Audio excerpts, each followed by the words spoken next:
అండి, నమస్తే. నేను మీ లక్ష్మి. ముందుగా మీ అందరికీ సంక్రాంతి, కనుమ, ముక్కనుమ పండుగ శుభాకాంక్షలు. ఈరోజు వీడియో ముక్కనుమ స్పెషల్ రెసిపీ అనమాట. అదేంటంటే చికెన్ ముక్కలతో చేసుకునే సత్తిబాబు చికెన్ బిర్యానీ. చాలా తక్కువ టైంలో ఫేమస్ అయిపోయిన Sattibabu fry piece chicken biryani రెసిపీని మీకు షేర్ చేస్తున్నాను. ఇది నేను ఓన్గా ట్రై చేసి ఆ టేస్ట్ నాకు అనిపించిన తర్వాత పోస్ట్ చేస్తున్న రెసిపీ అనమాట. చాలా సింపుల్గా ప్రిపేర్ చేసుకోవచ్చు. ఆల్రెడీ మన ఛానల్లో రాజమండ్రి పందలపాక అప్పారావు గారి బిర్యానీ ఉందండి, అలాగే కోనసీమ కోడి పులావ్ ఉంది. వీటి లింక్స్ డిస్క్రిప్షన్లో ఇస్తాను, కావాలంటే చెక్ చేయండి. ఈ రోజు మన స్పెషల్ రెసిపీ వచ్చేసి సత్తిబాబు చికెన్ బిర్యానీ. ఇక్కడ నేను చికెన్ జాయింట్ తోటి అలాగే ఫ్రై పీస్ ముక్కలతోటి చేసి చూపిస్తున్నాను. మీరు తప్పకుండా ట్రై చేసి నాకు ఫీడ్బ్యాక్ పంపించండి. మరి లేట్ చేయకుండా వీడియోలోకి వెళ్ళిపోతాం. ఇక్కడ నేను మసాలా చూపిస్తున్నానండి, అది స్క్రీన్ షాట్ తీసి పెట్టుకోండి. ఈ మసాలా వల్లే మంచి ఫ్లేవర్ వస్తుంది.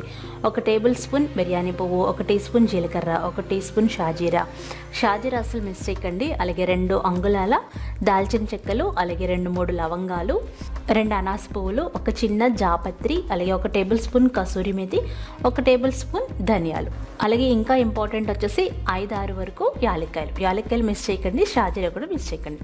వీటన్నిటిని మనం పచ్చివే మిక్సీ జార్లో తీసుకోవాలి, వేయించాల్సిన అవసరం లేదు. వీటితో పాటు ఫ్లేవర్స్ మరింత ఇంక్రీజ్ అవ్వడానికి ఇంకో స్పెషల్ ఇంగ్రీడియంట్ ఏంటంటే 1/2 టీ స్పూన్ సొంటి పొడి. ఇది డ్రై జింజర్ అంటారన్నమాట, లేదంటే సొంటి ముక్క కూడా కొంచెం వేసుకోవచ్చు. అలాగే 1/2 టీ స్పూన్ పెప్పర్ పౌడర్, మిరియాలు కూడా వాడుకోవచ్చు. ఇక్కడ నా దగ్గర పొడులు ఉన్నాయి కాబట్టి డైరెక్ట్గా పొడులు వేసేస్తున్నాను అనమాట. వీటిని మెత్తగా గ్రైండ్ చేసి పక్కన పెట్టుకోవాలి. ఇక్కడ నేను 1/2 కేజీ చికెన్ తీసుకున్నానండి, శుభ్రంగా కడిగి పెట్టుకున్నాను. అందులో ఒక థాయ్ పీస్ ఉందన్నమాట, దాంట్లో ఘాట్లు పెట్టుకున్నాను. ఈ లోపుగా మనం మసాలా గ్రైండ్ చేసుకున్నాం కదా, గ్రైండ్ చేసుకున్న మసాలాలో 1 టేబుల్ స్పూన్ మనం ఈ చికెన్లో వేసుకోవాలి. దీనివల్ల మంచి ఫ్లేవర్ వస్తుంది. అలాగే 1 టీ స్పూన్ ఉప్పు, అలాగే దాంతోపాటుగా 2 రకాల కారాలు వాడతారు.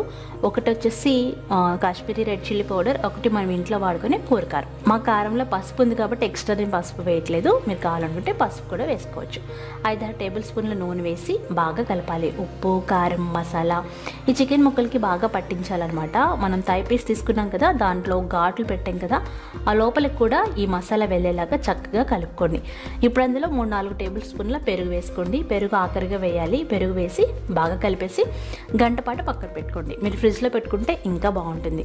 ఇప్పుడు బగారా అన్నం కోసం 2 గ్లాసుల బాస్మతి రైస్ని నానబెట్టుకోవాలి. మంచి క్వాలిటీ బాస్మతి రైస్ తీసుకోండి.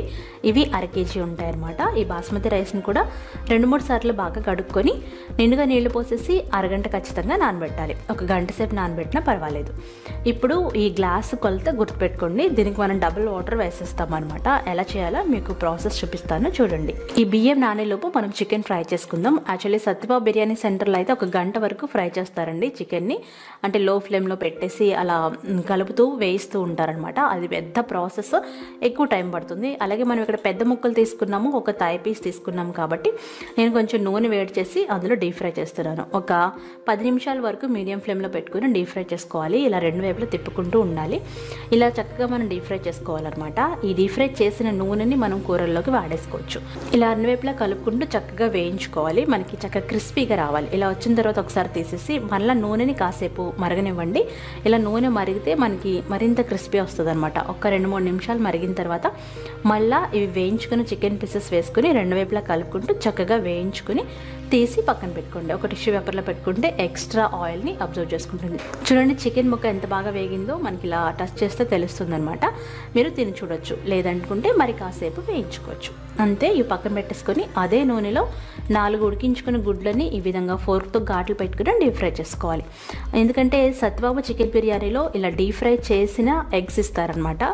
జస్ట్ అలా చేయడం కోసం చేస్తున్నాను. ఇలా చక్కగా క్రిస్పీగా అయ్యేంత వరకు మీడియం ఫ్లేమ్లో వేయించుకుని ఈ గుడ్లు కూడా తీసి పక్కన పెట్టుకోండి. ఇప్పుడు మరొక కడాయి పొయ్యి మీద పెట్టుకొని మనం ఆల్రెడీ యూజ్ చేసిన ఆయిలే వాడుతున్నాం అనమాట. 5-6 టేబుల్ స్పూన్లు వేసుకొని అందులో ఒక 2 పెద్ద ఉల్లిపాయలు, 5-6 పచ్చిమిరపకాయలు, 1 రెబ్బ కరివేపాకు వేసుకొని వేయించుకోవాలి. ఉల్లిపాయలు ఎక్కువ వేస్తే మనకి గ్రేవీ కొంచెం వస్తుంది, బిర్యానీలోకి సరిపోతుంది.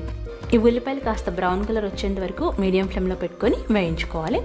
ఆ తర్వాత 2 టేబుల్ స్పూన్ల వరకు అల్లం వెల్లిపాయ పేస్ట్ వేసి పచ్చివాసన పోయేంత వరకు వేయించాలి. ఇప్పుడు అందులో పొడుగ్గా కట్ చేసుకుని ఒక పెద్ద టమాటా వేయండి. టమాటా ఆప్షనల్ అనమాట. అనమాట. మాకు టమాటా వేస్తే ఇష్టం కాబట్టి వేస్తున్నాను. ఈ టమాటా మెత్తబడేంత వరకు మీడియం ఫ్లేమ్లో 5-6 నిమిషాలు మగ్గించుకోవాలి.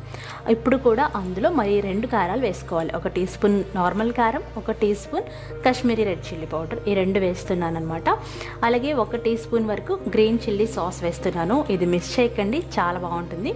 అలాగే మనం ఇందాక గ్రైండ్ చేసి పక్కన పెట్టుకున్న ఫ్రై మసాలా కూడా 1 టీ స్పూన్ వేస్తున్నాను. వీటన్నిటిని లో ఫ్లేమ్లో వేయించుకోవాలి. ఇప్పుడు అందులోనే తగినంత ఉప్పు వేసుకోవాలి, ఎందుకంటే మనం మ్యారినేషన్లో తక్కువ వేసాం కదా. 1 టీ స్పూన్ వరకు ఉప్పు, అలాగే మీకు కావాలనుకుంటే కొంచెం ఫుడ్ కలర్ కూడా వేసుకోండి. ఫుడ్ కలర్ వేస్తే చూడడానికి బాగుంటుంది కాబట్టి వేసాను. ఆ తర్వాత మనం వేయించి పక్కన పెట్టుకున్న ఫ్రై పీసెస్ వేసేసి లో ఫ్లేమ్లో ఒక 5 నిమిషాల వరకు ఇలా మగ్గించుకోవాలన్నమాట. ఈ కలరు, గ్రేవీ ఇదంతా మనం వేయించుకున్న ఫ్రై పీస్ ముక్కలకి పడుతుంది, అందుకని చాలా బాగుంటుంది. ఆఖరిగా అందులో మనం ఒక చిటికెడు అజినమోటో వేస్తాము, టేస్టింగ్ సాల్ట్ అంటాం కదా, అది ఆప్షనల్ అండి, మీకు ఇష్టం లేకపోతే స్కిప్ చేయొచ్చు. కానీ అజినమోటో వేస్తే మాత్రం సూపర్గా ఉంటుంది, అది కంప్లీట్గా మీ ఆప్షనల్. ఆఖరిగా కొంచెం మసాలా పొడి, అలాగే కట్ చేసి పెట్టుకున్న కొత్తిమీర వేసేసి బాగా కలుపుకోవాలి. ఇలా బాగా పట్టిస్తే చాలా టేస్టీగా ఉంటుంది. ఇలా బాగా పట్టించి స్టవ్ ఆఫ్ చేసుకోవచ్చు. ఇదేనండి ఫ్రై పీస్ అనమాట.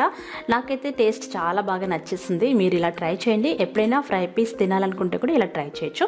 ఇది వేడివేడి అన్నంలో కూడా చాలా బాగుంటుంది. ఇలా చక్కగా ఫ్రై రెడీ చేసుకొని పక్కన పెట్టుకోండి.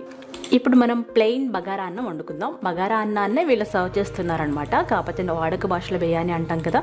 ఇప్పుడు ఒక బాండీలో ఒక 50 గ్రాముల వరకు, అంటే ఒక 5-6 టేబుల్ స్పూన్ల నెయ్యి వేడి చేయాలి. అందులో హోల్ బిర్యానీ గరం మసాలా, అంటే మనం బిర్యానీలోకి ఏమేమి వాడతామో అవన్నీ వేసుకోవాలి. ఇందులో యాలక్కాయలు కొంచెం ఎక్కువ వేయాలన్నమాట. ఎక్కువ వేసేసి మనం వేయించుకుంటే ఫ్లేవర్ అనేది చాలా బాగుంటుంది. మీడియం ఫ్లేమ్లో పెట్టుకుని వేయించుకోవాలి. ఈలోపుగా ఒక పెద్ద ఉల్లిపాయని, అలాగే 4-5 పచ్చిమిర్చి కట్ చేసి పెట్టుకోండి. కట్ చేసుకున్న ఉల్లిపాయలు, పచ్చిమిరపకాయలు కూడా వేసేసి కాస్త బ్రౌన్ కలర్ వచ్చేంత వరకు వేయించుకోవాలి. ఈ హోల్ గరం మసాలా మీ ఇష్టం అండి, ఏవైనా వేసుకోవచ్చు. ఆ తర్వాత 1 టీ స్పూన్ వరకు అల్లం వెల్లిపాయ పేస్ట్ వేసి వేయించాలి. అల్లం వెల్లిపాయ పేస్ట్ పచ్చివాసన పోయేంత వరకు వేయించుకోవాలి. ఆ తర్వాత కట్ చేసి పెట్టుకున్న కొత్తిమీర, పుదీనా కూడా వేయాలి. కొత్తిమీర, పుదీనా ఒక గుప్పెడు వేసుకుంటే చాలా బాగుంటుంది. ఇక్కడ నేను 1/2 కేజీ రైస్కి 2 టీ స్పూన్ల వరకు ఉప్పు వేస్తున్నాను. మాకైతే కరెక్ట్గా సరిపోయింది, మీ టేస్ట్ని బట్టి ఉప్పు వేసుకోవచ్చు. ఇప్పుడు మనం తీసుకున్న రైస్కి నేనైతే డబుల్ వాటర్ వేస్తున్నానండి, ఎందుకంటే రైస్ గుణాన్ని బట్టి ఉంటుందన్నమాట. మీరు డబుల్ వాటర్ వేసుకుంటే సరిపోతుంది, కుక్కర్లో అయితే తగ్గించుకోవచ్చు అనమాట. ఇప్పుడు మనం తీసుకున్న బియ్యానికి డబుల్ వాటర్ వేసుకోవాలన్నమాట. డబులే వేయండి, అప్పుడే మీకు పర్ఫెక్ట్గా వస్తుంది. ఎందుకంటే మనం మరిగించినప్పుడు సగం వరకు మరిగిపోతాయి కాబట్టి. మనం 2 గ్లాసులు తీసుకున్నాం కదా బియ్యం, 4 గ్లాసుల నీళ్లు పోసుకొని ఇప్పుడు అందులో 1/2 టీ స్పూన్ అజినమోటో వేయండి. అజినమోటో కంప్లీట్గా ఆప్షనల్ అండి, వేస్తే బాగుంటుంది. అలాగే 1/2 టేబుల్ స్పూన్ బిర్యానీ మసాలా పొడి వేయండి. మరీ ఎక్కువ వేయకండి, ఎందుకంటే ఈ సత్తువ బిర్యానీ అనేది బగారా అన్నమే కదా, కొంచెం మనకి వైట్గానే కనబడాలి. బాగా మరిగించుకోవాలి. ఇలా రోలింగ్ బాయిల్ అయిన తర్వాత మనం నానబెట్టి పక్కన పెట్టుకున్న బియ్యాన్ని నీళ్ళలోంచేసి ఇందులో పోసుకోవాలి. హై ఫ్లేమ్లో ఒక 5-6 నిమిషాలు ఉడికించుకుంటే మనకి తొందరగా ఉడుకు పడుతుంది అనమాట. ఉడుకు పట్టిన తర్వాత మనం సాల్ట్ చెక్ చేసుకోవాలి, అవసరమైతే సాల్ట్ వేసుకోవచ్చు. హై ఫ్లేమ్లో పెట్టుకోండి ఫస్ట్ 5-6 నిమిషాలు. ఆ తర్వాత మనం లో ఫ్లేమ్లో పెట్టుకొని మగ్గించుకోవాలి. ఒకసారి తీసి చూస్తే తెలుస్తుంది. ఈ రెసిపీ నేను కొత్తగా తీసుకున్న బిర్యానీ హండీలో వండుతున్నాను అనమాట. ఇది చాలా కంఫర్ట్గా ఉంది బిర్యానీ చేయడానికి. ఇలా ఒక ఉడుకు పట్టిన తర్వాత ఒకసారి కలుపుకొని ఉప్పు చెక్ చేసుకోవాలి. ఉప్పు అవసరమైతే ఇప్పుడే వేసేసుకోవచ్చు. ఇప్పుడు మనం ఇందులో మరొక 2 ఇంగ్రీడియంట్స్ వేయాలి. అవేంటంటే 1/2 వరకు నిమ్మరసాన్ని పిండుకోండి, అలాగే గుప్పెడు జీడిపప్పులు వేసుకోండి. జీడిపప్పులు ఇలా పచ్చివి లాస్ట్లో వేస్తున్నారండి సత్తువ బిర్యానీలో. ఇప్పుడు అందులో మీ దగ్గర ఉన్నట్లయితే ఒక 2-3 చుక్కల బిర్యానీ ఎసెన్స్, అలాగే యాలక్కాయల ఫ్లేవర్ దొరుకుతాయి అన్నమాట మార్కెట్లో, అవి వేసుకోండి. మీ దగ్గర లేకపోతే 1 టీ స్పూన్ వరకు యాలక్కాయలు దంచుకొని వేసుకోండి. వీటి వల్ల ఫ్లేవర్ చాలా బాగుంటుంది. ఇలా ఒకసారి కలిపేసి లో ఫ్లేమ్లో పెట్టుకొని మొత్తం అంతా ఉడికిపోయేంత వరకు ఉడికించుకోవడమే. మరొక 10 నిమిషాలు పడుతుంది. ఆఖరిగా కొంచెం పైన కొత్తిమీర, పుదీనా చల్లుకొని సర్వ్ చేసుకోవడమే.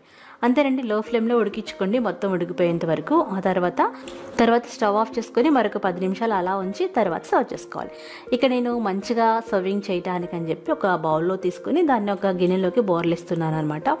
అలా బోర్లిస్తే మనకి పర్ఫెక్ట్ షేప్ అనేది వస్తుంది కదా, అందుకని ఇప్పుడు దానికి కాంబినేషన్ చేపల పులుసు రెసిపీ కూడా యాడ్ చేస్తున్నానండి. మీరు కావాలనుకుంటే చెక్ చేయండి.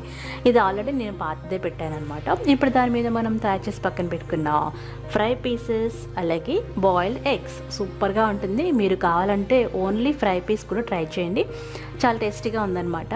మీకు ఎలా వచ్చిందో కామెంట్ చేయండి, తప్పకుండా ట్రై చేయండి. అలాగే ఈ బిర్యానీని చేపల పులుసుతో తినండి, భలే కొత్త టేస్ట్ ఎంజాయ్ చేస్తాం. మరి చేపల పులుసు ఎలా తయారు చేయాలో కూడా ఒక వీడియో యాడ్ చేస్తున్నాను, మీరు కావాలనుకుంటే అది కూడా చూడండి. ఈ వీడియో మీకు నచ్చితే లైక్ చేయండి, షేర్ చేయండి. బాయ్. ఈ చేప ముక్కలు కడిగేటప్పుడు కొంచెం నిమ్మరసం వేసి కడిగితే నీసు వాసన రాకుండా ఉంటుంది. 1/2 కేజీ చేపలకి 3 పెద్ద ఉల్లిపాయలు చిన్నగా కట్ చేసి పెట్టుకున్నాను. అలాగే 6 నుండి 7 వరకు పచ్చిమిరపకాయలు పొడవుగా కట్ చేసి పెట్టుకున్నాను. 3 కరివేపాకు రెబ్బలు, అలాగే నిమ్మకాయ సైజ్ అంత చింతపండుని నానబెట్టుకోవాలి. దీంట్లో చాలా తక్కువ మసాలా పడుతుందండి. అదేంటంటే 2 టేబుల్ స్పూన్ల ధనియాలు, 1 టీ స్పూన్ జీలకర్ర, 10 వరకు వెల్లుల్లి రెబ్బలు, 2 అంగుళాల అల్లం ముక్క. వీటిని తర్వాత దంచుకొని కూరలో వేసుకుంటాం. ఇప్పుడు కడాయి పొయ్యి మీద పెట్టి 4-5 టేబుల్ స్పూన్ల నూనె వేసి వేడి చేయాలి. చేపల పులుసులో నూనె ఎక్కువ వేయాలండి.